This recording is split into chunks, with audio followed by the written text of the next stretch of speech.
Assalamualaikum warahmatullahi wabarakatuh. Jumpa kembali bersama saya Adi di channel Ngulik Sejarah. Dan pada video kali ini, saya akan kembali lagi membacakan suatu kisah misteri dari treat horor yang berjudul Terjerat Hubungan dengan Jin. Lali mana?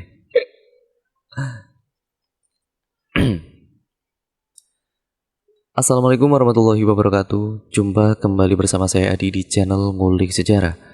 Dan pada video kali ini saya akan kembali lagi membacakan suatu kisah misteri dari treat horor yang berjudul Terjerat Hubungan dengan Jin. Cerita pada kali ini ditulis oleh Om Ras. Nantinya kalian juga bisa mengunjungi tweet beliau secara langsung ya teman-teman. Yuk daripada kita lama-lama dan bagaimana ceritanya, kita langsung saja menuju ke ceritanya.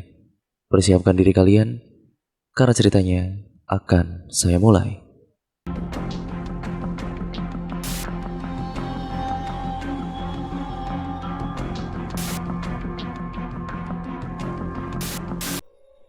Kalimantan Selatan, April tahun 2012. Cerita berawal pada sebuah rumah yang malam itu terlihat lumayan banyak orang yang sedang berkumpul. Seorang wanita berusia 25 tahunan menundukkan kepalanya dan matanya merah dan juga sembab. Di samping wanita itu terlihat juga ada wanita yang jauh lebih muda sedang mengusap-ngusap tangannya. Wajahnya nampak lesu. Kalau memang harus begini jalannya, kami ikhlas menerima keputusan itu, ujar Ibu Risma, nama wanita yang sedari tadi terus menundukkan kepala itu. Wajah para tamunya terlihat agak ketus, terutama ibu-ibu yang memakai baju terusan tanpa lengan berwarna merah tua itu. Ia membuang muka seolah jijik melihat keluarga Risma. Sejak awal, saya dan juga suami memang sudah tidak menyetujui hubungan mereka. Dan kami sangat bersyukur saat anak kami mau membatalkan pernikahan itu, ujar ibu-ibu tersebut dengan angkuhnya, tanpa menyadari bahwa perkataannya bagaikan pisau yang mencabik-cabik hati keluarga Risma. Setelah berkata seperti itu, mereka keluar dari rumah Risma tanpa pamit sama sekali. Malu dan juga takut, berbagai macam perasaan bercampur aduk di dalam dada Risma. "Risma," ujar suara pamannya bergetar. Perempuan itu tidak berani sedikit pun menatap pada sang paman yang sudah berdiri di depannya. "Lihat aku, Risma," bentak paman. "Sudahlah Tujul. Tidak ada gunanya kau memarahi atau bahkan membunuhnya sekalipun. Aku sudah ikhlas dengan semuanya," ujar Ibu Risma. "Tapi Kak, andai anak ini dulu mau mendengarkanku untuk tidak berhubungan dengan laki-laki tidak berguna itu, pasti sekarang keadaannya tidak akan seperti ini. Undangan sudah disebar, hari H pernikahan sudah ditentukan, tapi mereka dengan mudahnya memutuskan secara sepihak harga diri kita sudah diinjak-injak Kak. Biarlah, yang sudah terjadi tidak bisa kita merubahnya. Ini sudah jalan yang ditakdirkan oleh Allah SWT." Mendengar ucapan dari ibunya Risma, lelaki itu berbalik dan berjalan ke arah pintu rumah. Suasana mendadak sunyi setelah kepergian sang paman, hanya suara nafas ketiganya saja yang terdengar jelas saat itu. "Sudah parak tengah malam, kuringan kin, buan ikam, atau sudah hampir tengah malam, kalian tidur gih?" suruh ibunya pada kedua kakak beradik itu. Risma menatap ibunya. "Mah, saya minta maaf ya Mah, saya sudah memperlakukan dan juga mempermalukan keluarga kita seperti ini." Ibunya hanya menghela nafas dengan panjang. Melihat ibunya yang tidak menjawab, gadis berusia 19 tahun itu langsung menarik tangan sang kakak, membawanya masuk ke dalam kamar. "Biarkan mama tenang dulu Kak, kakak juga istirahat ya, jangan banyak pikiran." Pagi sekali aroma wangi nasi goreng yang sangat menggoda tercium dari arah dapur, membangunkan kedua kakak beradik itu. "Pagi-pagi sekali sudah bikin nasi goreng Mah," tugur Alia. Wanita parubaya yang masih terlihat sangat cantik itu tersenyum. "Mana kakakmu?" tanya ibunya Risma pada Alia, dan gadis itu hanya mengangkat bahu. Dari arah pintu, perlahan-lahan pada kala itu perhelatan antara ruang dapur dan luar berdiri Risma yang tengah menatap mereka. "Sini Ris, sarapan." "Kenapa mama biasa-biasa saja?" Apa mama sudah melupakan yang terjadi semalam begitu saja? Batin Risma bertanya-tanya. Kak, sini kak. Begitulah panggil Alia. Risma berjalan mendekat, dadanya berdebar-debar takut. Ibunya menyendok nasi dan juga mengambilkan sepotong telur untuk Risma. Mereka bertiga pun makan tanpa berbicara. Suasananya sama seperti biasanya. Tidak ada ketegangan atau apapun yang bisa membuat suasana canggung saat itu. Sekedar informasi, jadi Risma dan juga Alia ini hanya tinggal bersama ibunya setelah ayah mereka meninggal dunia pada tahun 2008 lalu. Risma sebelumnya sudah menjalin hubungan, bahkan hampir menikah dengan seorang laki-laki dari keluarga pendatang. Jadi mereka ini kalau tidak salah berasal dari luar pulau. Cuma sudah cukup lama menetap di Kalimantan Selatan ini, dan keluarga mereka juga mempunyai banyak bisnis atau usaha. Bisa dibilang orang kaya lah mereka. Tapi tidak dijelaskan alasan mereka tidak menyukai Risma, padahal di desanya orang tua Risma juga cukup terpandang dan memiliki banyak sekali tanah serta persawahan. Usaha turun-temurun keluarganya pun masih berjalan lancar dan malah semakin sukses hingga saat ini. Maaf ya Ma, ucap Risma hati-hati. Kau tidak salah Ris, Mama pun tidak menyalahkanmu. Yang Mama harap kamu bisa menjadikan kejadian ini sebagai contoh untuk kedepannya ya. Risma mengangguk dan meski nada bicara ibunya terdengar lembut dan sangat tulus, tapi Risma masih merasakan rasa bersalah itu karena dirinya sang ibu dibuat malu oleh keluarga mantan tunangannya itu. Hari-hari berganti, minggu dan bulan pun berlalu. Ma, berkasku lulus di PT ini, yang tempat Dini kerja itu mah. Sang ibu menyipitkan matanya. Daerah mana itu? Kandangan kah? Di kecamatan Laung Tuhub mah, Kabupaten Murung Raya, Kalimantan Tengah. Bolehkah aku kerja di sana? Jauh sekali Riz. Mama saja baru dengar nama kecamatan yang mau kamu datangi itu. Itu karena Mama mainnya kurang jauh.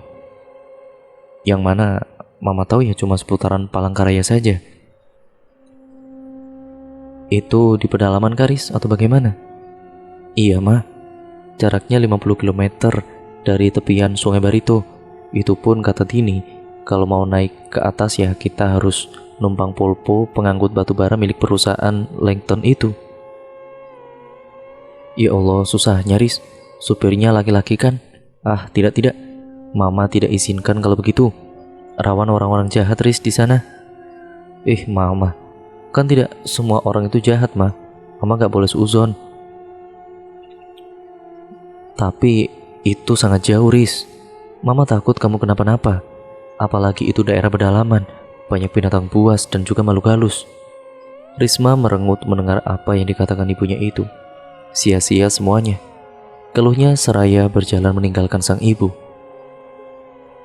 Malam itu Risma masih mengurung diri di dalam kamarnya ketika tiba-tiba pintu diketuk oleh seseorang. Dengan enggan Risma berjalan ke arah pintu dan membuka kuncinya. "Nih Kak, makan dulu," ujar Alia. "Terima kasih, tapi aku gak lapar Al." Padahal aku sudah capek-capek masak buat kakak," sungutnya. Melihat bibir adiknya yang nampak muncung, Risma segera mencubitnya dengan pelan dan lalu mengambil nampan yang berisi sepiring nasi serta segelas teh hangat tersebut dari adiknya. Iya, ini aku akan makan masakanmu." Alia tersenyum. "Kak, nanti kalau sudah gajian, belikan aku baju baru ya." "Gajian apanya? Aku izin mau bekerja aja gak diizinin sama Mama." "Masa? Tapi tadi setelah aku bujuk, Mama mau kok izinin kakak pergi, tapi dengan syarat." "Syaratnya, kamu harus selalu mengabari Mama dan juga hati-hati. Jangan macam-macam di sana. Ya seakrab apapun kamu berteman, tapi tetap harus tahu batasanmu dengan lawan jenis," sahut sang ibu yang sudah berdiri di depan pintu kamar. Senyum di wajah Risma mengembang, ia segera berlari dan kemudian memeluk erat ibunya. "Padahal tadi aku loh yang membujuk Mama buat izinin kakak." Ujar Alia cemberut. Risma melepaskan pelukan pada sang ibu dan beralih memeluk erat adik kesayangannya itu. "Wah, sayang adikku," ujarnya sambil terus menyiumi sang adik. Hari yang telah ditentukan pun tiba. Risma berangkat bersama dengan Dini menaiki travel.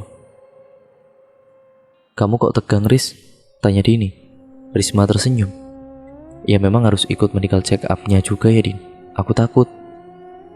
"Kamu punya penyakit kah?" "Ya tidak, bukan itu, aku sehat. Cuma aku takut jarum suntik. Apalagi katamu darah kita juga diambil kan?" "Iya, tapi cuma sedikit kok. Nggak semua darah lah yang berada di tubuhmu itu yang akan diambil, Riz." Risma tertawa kecil mendengar perkataan Dini. "Tapi kamu nanti ikut kan?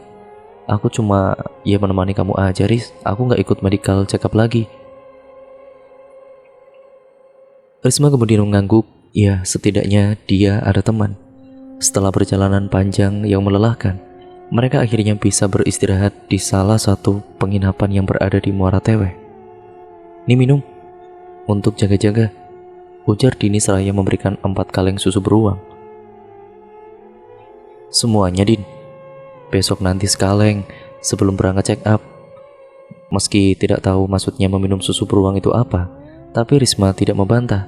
Ia membayar susu tersebut dan makanan yang sudah mereka pesan tadi pada ibu-ibu pemilik warung.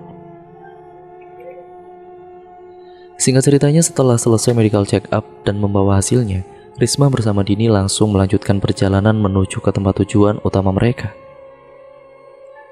Mereka menaiki mesin motor, sarana transportasi air yang digunakan orang-orang yang berada di sana, dengan tarif yang jauh lebih murah dibandingkan speedboat selama 6-7 jam perjalanan. Sekitaran pukul 3 sore mereka pun sampai di Lopon Pelangi atau pelabuhan perusahaan. Mereka naik lagi berjalan kaki menuju ke atas sekitar beberapa menit untuk sampai di area yang biasanya digunakan orang-orang menunggu tumpangan. Dan tidak lama mereka menunggu. Polpo yang biasa ataupun yang bisa untuk ditumpangi pun kemudian tiba. Itu pun mereka berebut naik dengan orang-orang lain yang baru pulang dari pasar Muara Laung. Tapi beruntungnya, karena wajah kedua perempuan itu cantik, akhirnya mereka lah yang didahulukan oleh sopir Polpo untuk dibawa dengan alasan, "Pian nanti ya Om, tunggu teman saya yang di belakang itu, soalnya saya kasihan sama kedua adik ini, karena tujuan mereka ke Kawisana." Jarak tujuan Dini dan juga Risma memang sangat jauh dari tujuan orang-orang tersebut. Yang paling jauh jaraknya hanya sampai di Batu Buah atau Pendasiron. "Terima kasih lah Kak," ujar Dini tersenyum pada sopir Polpo tersebut.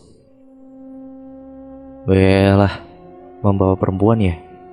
Suara klakson tidak henti-hentinya dibunyikan oleh sopir Polpo lain ketika berpapasan dengan mereka. "Cantik-cantik perempuannya. Bisakah minta nomor HP-nya?" goda sopir-sopir lain melalui radio.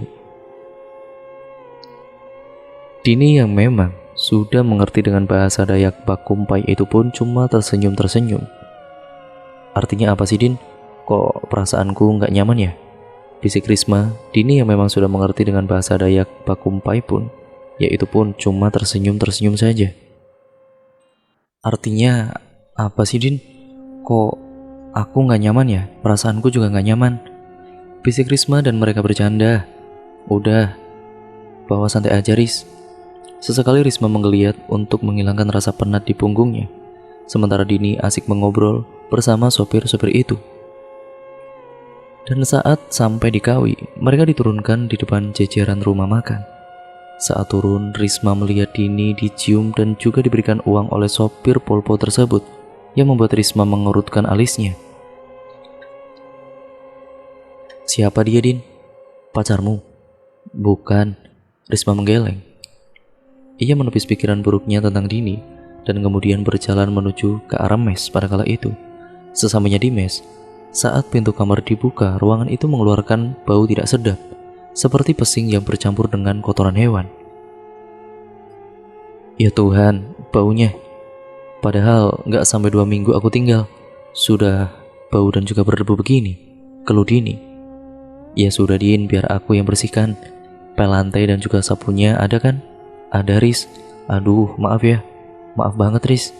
Jadi kamu yang membersihkan? Iya, udah nggak apa-apa.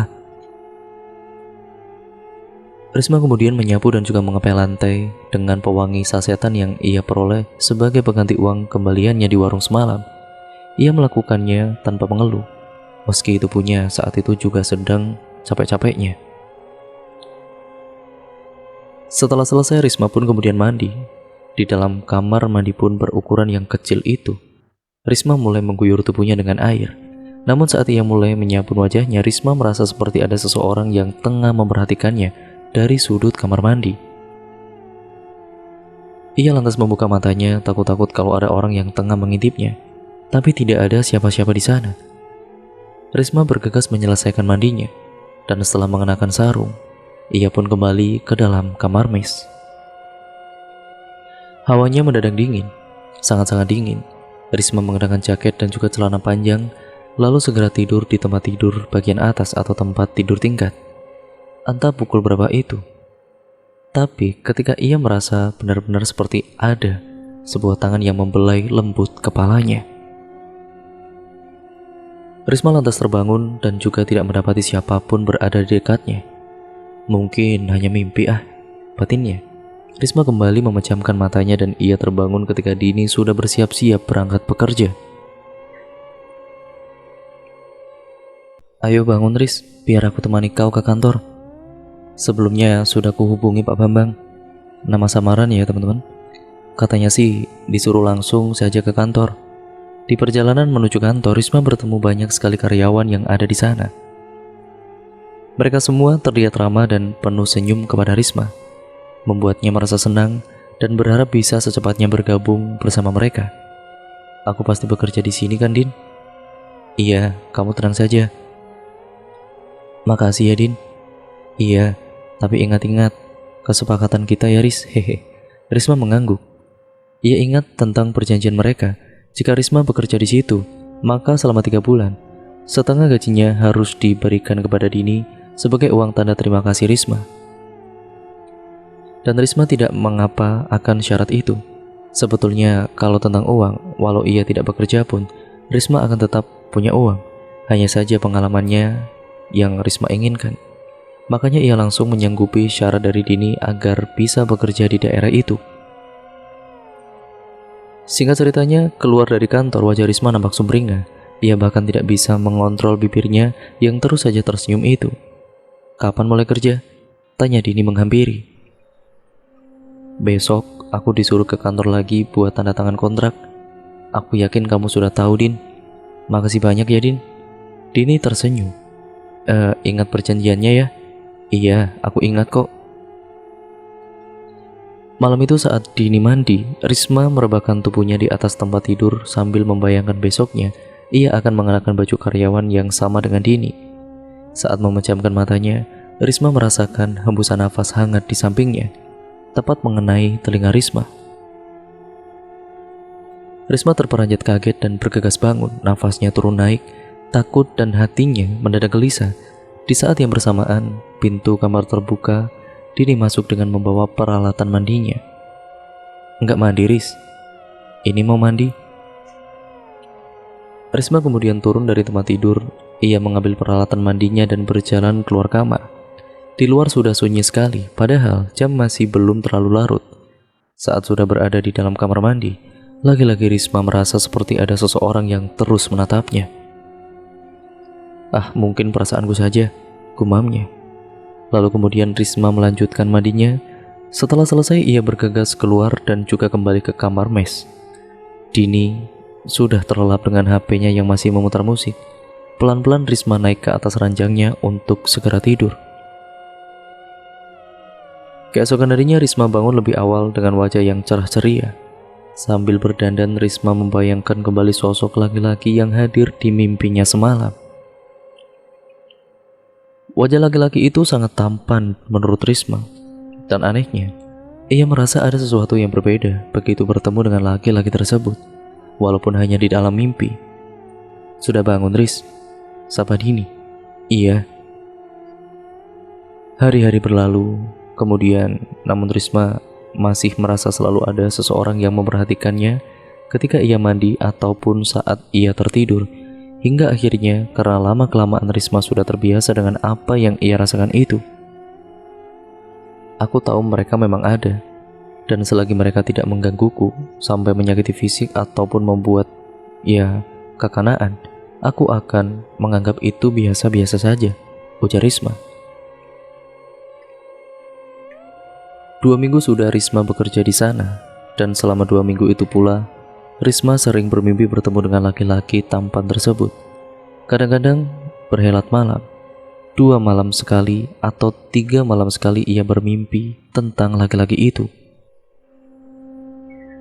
Dan setiap kali ia bermimpi tentang si laki-laki tampan tersebut, paginya Risma pasti merasakan kebahagiaan yang sulit dijelaskan.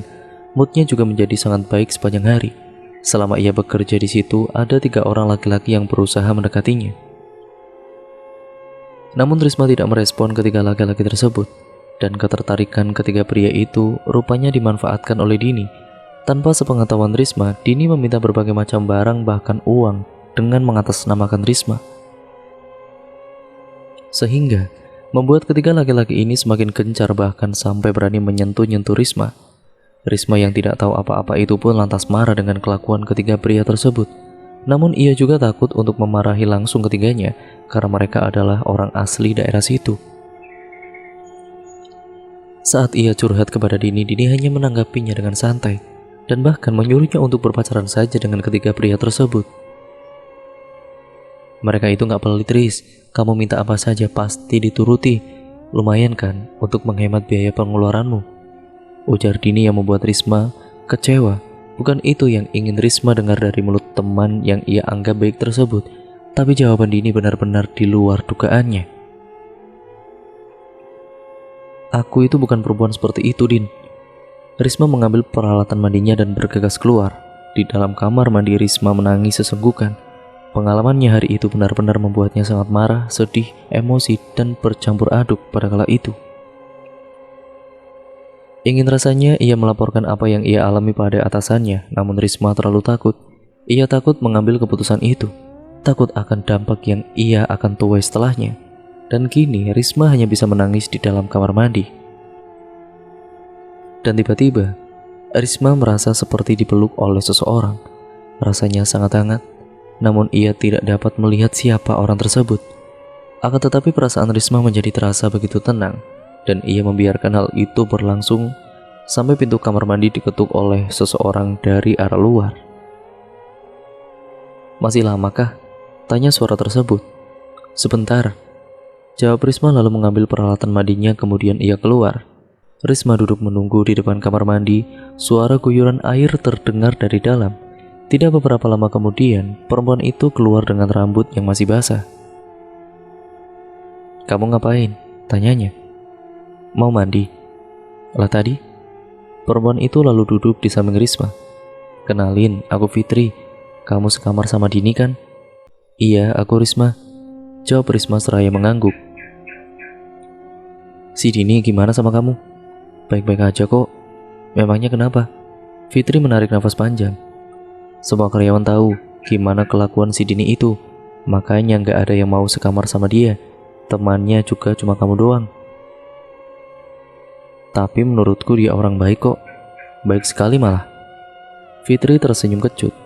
Kalau dia baik, dia gak bakalan jual nama kamu sama laki-laki itu, ujar Fitri lalu beranjak dari duduknya.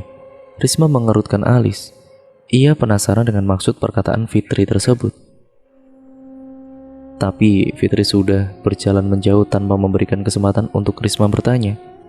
Cepat-cepat Risma mandi. Setelah selesai ia langsung berlari-lari kecil menuju kamar. Malam itu Risma lagi-lagi bermimpi bertemu dengan laki-laki tampan tersebut. Namun kini laki-laki itu berbicara kepadanya. Dan saat Risma terbangun, jantungnya berdebar-debar dengan kencang. Ada perasaan aneh mengalir begitu saja. Pipi Risma memerah. Ia tersenyum begitu mengingat kata-kata laki-laki yang mengaku bernama Kamir tersebut. Aku sudah lama menyukaimu, dan aku akan melakukan apapun untuk membuatmu menyukaiku. Bila kau izinkan, aku akan menjagamu, bahkan dari sebutir debu. Ah, kenapa laki-laki seperti itu adanya cuma di mimpiku. Coba andaikan dia nyata. Tanpa dia minta pun aku akan mengejar-ngejarnya, gumam Risma. Kenapa Riz? Kayaknya senang sekali kamu, tegur Dini. Aku mimpi bertemu pangeranku Din. Dia tampan dan sangat penyayang. Dia bilang katanya akan menjagaku bahkan dari sebutir debu pun. Manis sekali kan Din? Dini menatap Risma dengan alis yang mengerut. Ia berjalan ke arah Risma, lalu menempelkan punggung tangannya di dahi Risma. Tidak panas? Ih, apa-apaan sih kamu? Ujar Risma seraya menepis tangan Dini dari dahinya. Kau berhayal terlalu tinggi Riz. Makanya aku cek, siapa tahu kau sudah gila, kata Dini diikuti tawanya. Risma dan Dini berjalan beriringan keluar dari kamar mes pada kala itu. Di area tempat mereka bekerja, banyak sekali karyawan yang bercerita tentang salah satu dari laki-laki yang pernah kurang ajar pada Risma. Itu mengalami kecelakaan tunggal saat pulang dari warung makan yang berada di Kawi tadi malam. Iya ya, kasihan, tangannya sampai patah. Padahal katanya saat itu jalanannya benar-benar sepi, ujar yang lainnya. Risma menghela nafas panjang. Meski kasihan, ia juga merasa cukup puas dengan kejadian yang menimpa laki-laki itu. Dan tidak hanya sampai di situ saja, kedua laki-laki lainnya yang mengganggu Risma pun juga mengalami kesialan. Ada yang tangannya kena gigit kalajengking hingga bengkak dan tidak bisa bekerja, dan lainnya kekanaan atau ya terkena gangguan makhluk halus. Entah itu hanya kebetulan saja atau karena memang ada sesuatu yang terlibat di balik setiap musibah yang menimpa ketiga pria tersebut. Atau mungkinkah jantung Risma seketika berdetak hebat begitu mengingat kata-kata laki-laki tampan dalam mimpinya semalam. Iya ya, kalau dipikir-pikir rasanya aneh kalau aku terus-terusan memimpikan orang asing yang sama hampir setiap malam. Tapi dia sebenarnya siapa ya? Malam itu Risma kemudian menunggu Dini yang belum juga kembali ke mes setelah izin untuk membeli perlengkapan bulanannya. Kemudian terdengar suara ketukan dari arah luar pintu kamar. Risma beranjak dari duduknya untuk membukakan pintu. Seorang laki-laki tampan yang selama ini hanya hadir di mimpinya kini berdiri nyata di depannya, membuat jantung Risma berdegup dengan kencang seakan-akan hendak melompat keluar. Mau cari siapa? Tanya Risma terbata-bata. Lelaki itu tersenyum. Wih, gantengnya, batin Risma. Aku ingin berkenalan denganmu. Sebenarnya sudah lama aku memperhatikanmu, tapi baru malam ini aku memberanikan diri menemuimu secara langsung. Hah? Apa aku tidak salah dengar? Dia sudah lama memperhatikanku. Lagi-lagi Risma membatin. Biar aku memperkenalkan diriku terlebih dahulu. Namaku adalah Kamir. Kalau boleh aku tahu siapa namamu? Namaku Risma. Percaya atau tidak percaya, aku sudah sering melihatmu di dalam mimpiku, batin Risma. Ia ingin sekali mengatakan itu pada laki-laki tersebut, namun ia urungkan. Bolehkah kalau besok malam kita jalan-jalan keluar? Risma gelagapan ditanya seperti itu. Di satu sisi ia merasa sangat senang, tapi di sisi lain jika ia menerima tawaran itu, entah apa yang akan dipikirkan oleh Kamir tentang dirinya. Padahal saat itu mereka baru saja kenal. Aku pikir-pikir dulu ya, jawab Risma. Kamir tersenyum, wajahnya sangat tampan. Bagaimana mungkin aku bisa menolaknya, batin Risma. Baiklah, besok malam aku tunggu di luar ya, di bawah pohon sengon, ujarnya lalu kemudian berpamitan pergi tanpa memberikan kesempatan pada Risma untuk menolak ajakannya. Risma sudah tertidur ketika Dini masuk ke dalam kamar, namun karena suara isakan tangis Dini yang cukup kencang membuat Risma terbangun. Kamu kenapa Din? Tanya Risma. Aku putus sama pacarku, ucapnya dengan lirih. Risma pun turun dari atas ranjang dan berusaha menenangkan Dini. Keesokan paginya Risma terbangun dengan wajah yang ceria, sementara Dini masih tidur dengan selimut yang menutupi seluruh tubuhnya. Kamu gak kerja Din? Iya, aku gak enak badan. Ya sudah, ayo, ku temani kau ke klinik. Ah tidak, aku gak mau ke klinik. Loh, kenapa? Ini kamu lagi sakit Din, harus diobati. Aku nggak mau, ya aku nggak mau. Bisa nggak sih jangan ikut campur masalahku? Bentak Dini dengan gusar. Risma kemudian mengerutkan alisnya, tiba-tiba angin berhembus dingin membuat bulu kuduk merinding. Padahal saat itu pintu kamar Mes masih tertutup rapat. Ya sudah kalau begitu, kamu istirahat ya, ujar Risma lalu pergi. Saat jam pulang kerja, Risma berjalan ke mesnya sambil bernyanyi-nyanyi kecil, menandakan hatinya yang sedang bahagia. Apalagi ketika ia mengingat ada janji bertemu dengan Kamir, laki-laki tampan yang mampu mencuri hatinya itu. Risma ikut mengantri di luar kamar mandi bersama penghuni mes lainnya, yaitu yang perempuan. Fitri pun ada di antara mereka. Ketika melihat Risma, ia tersenyum dan mendekatinya. Tumben ikut ngantri? Biasanya kamu mandinya agak larut. Hehe, aku mau keluar, ada sedikit keperluan. Jangan-jangan sama laki-laki, goda Fitri. Hati-hati Aris, karena di tempat kita bekerja ini cukup ketat. Kalau sampai kau ketahuan ada apa-apanya, kau akan dipecat. Apalagi kalau ketahuan sampai hamil. Aku mengingatkanmu karena kau temanku, ujar Fitri berbisik. Risma mengangguk, ia tidak akan membantah sedikit pun peringatan dari Fitri. Makasih ya Fit, sudah menganggapku sebagai teman, dan makasih juga karena sudah mengingatkanku, ucap Risma. Fitri menepuk pelan tangan Risma sambil tersenyum. Sama-sama. Kalau kau perlu ada apa-apa, kamu bisa temui aku kok.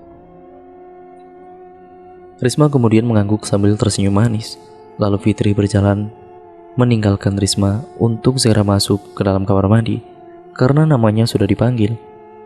Kemudian Risma bersenandung dengan bahagia berada di dalam kamar mandi. Dan cerita pun akhirnya bersambung ke part yang selanjutnya ya teman-teman. Jangan lupa nantikan kelanjutan ceritanya tetap di channel ini. Untuk kalian yang belum subscribe, tolong subscribe channel ini dan juga nyalakan tombol lonceng notifikasinya agar kalian tidak ketinggalan video terbaru yang selanjutnya dari channel ini. Sekian dan terima kasih ya teman-teman. Cerita ini akan berlanjut ke part yang kedua dan sekaligus menjadi part yang terakhir untuk keseluruhan alur ceritanya. Jadi terus nantikan di channel ini ya teman-teman. Bagaimana kelanjutan ceritanya? Kita tunggu part yang selanjutnya. Sekian dan terima kasih, kurang lebihnya mohon maaf. Wassalamualaikum warahmatullahi wabarakatuh.